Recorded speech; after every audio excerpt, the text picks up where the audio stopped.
Hello, everyone. Again, I'm pianist Ian Scarfe, and right now I'm at my home in San Francisco.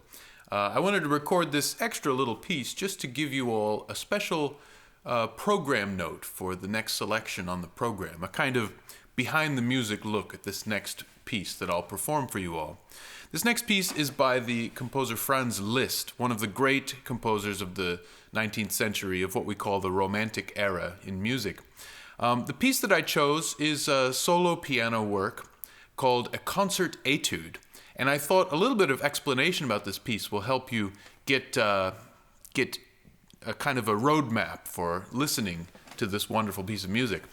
The title itself is worth exploring. It's an interesting choice of words, a concert etude.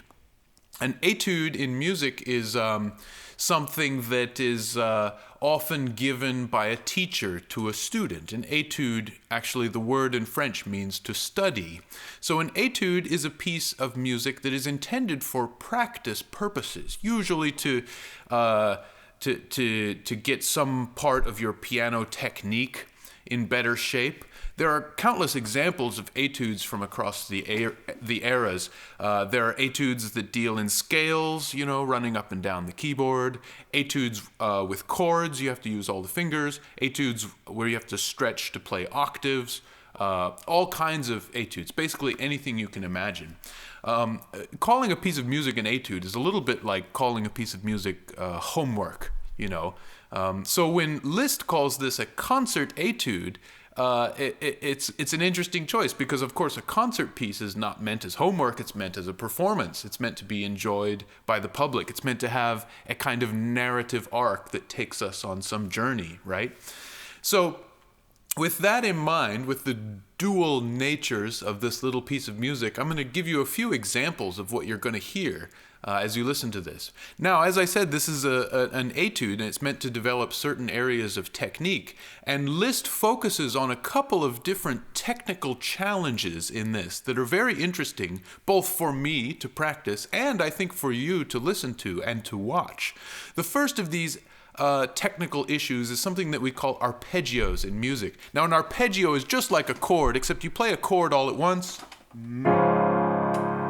An arpeggio, you break the chord up one note at a time so that it ripples up or down.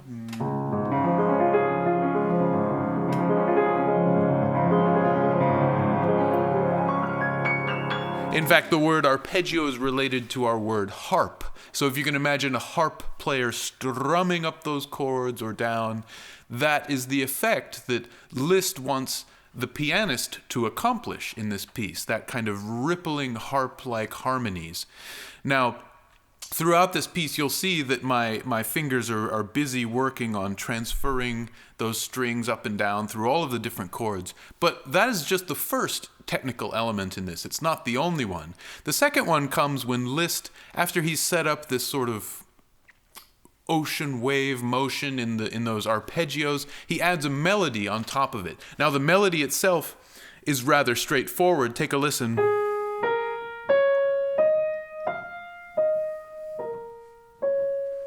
I can play it with just these 5 fingers. It's very simple and direct and straightforward. The problem is, my 5 fingers are already occupied on those busy arpeggios running up and down. So what Liszt does is he adds a third line of music above the left hand and right hand.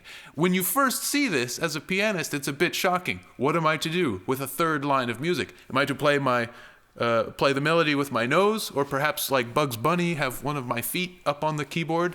No, Liszt has a plan for this. For as the arpeggios are transferred from one hand to the other, so is the melody transferred between the two hands. So although it's just these 5 simple keys, you'll notice that to navigate it, I am constantly moving my hands, crossing them over in order to navigate the exact timing of which note is played where. Just take a look. I'll do it slowly for you once.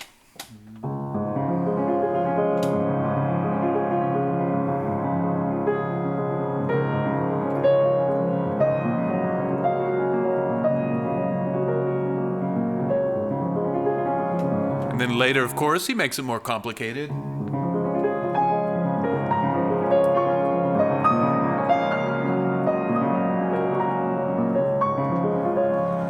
Now, this is just the first of these little ways that he combines different elements of the etude. As you listen to this piece, you'll hear that it has a kind of a dramatic trajectory that takes this basic melody and these basic ideas of the harmony, and it creates little variations on them. It's almost like we go from scene to scene as Liszt shows off his virtuosity, as he challenges the pianist to navigate all these difficulties, and as he takes these little romantic detours. You know, the Romantic era was all about living in the moment and letting the music show this kind of spontaneous, passionate feeling. So there are moments where the spontaneity takes over, and Liszt asks just to hold on to a certain note of the melody, give it a little bit of extra timing to appreciate it, or he finds a harmony that he's so fascinated with that he spends an entire page just rippling up and down, almost like he's improvising on the spot.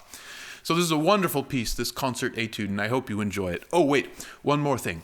This little concert etude has picked up a nickname over the years.